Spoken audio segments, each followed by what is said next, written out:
पूर्वी चंपारण बनकटवा प्रखंड के जीतपुर जुलगांव पंचायत के भावी प्रत्याशी पैक्स अध्यक्ष रामकिशोर सिंह जो बनकटवा नॉमिनेशन करने जा रहे हैं। यहाँ देखिए पैदल ही ये प्रखंड तक जाएंगे और प्रखंड में जो भी यहाँ पे विकास है, विकास को करा कर विकास की धारा बहाएंगे यहाँ किसानों को।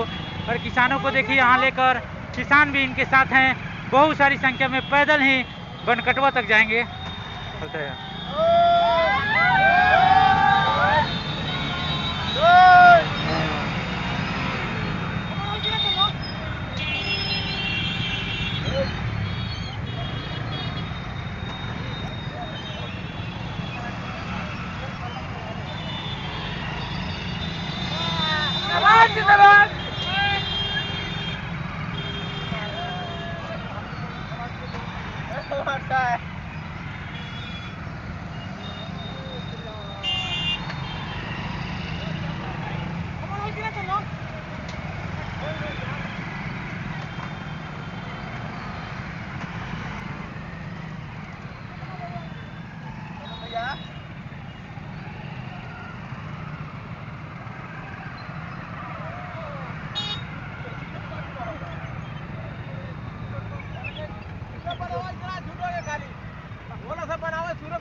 फोटो अच्छा था।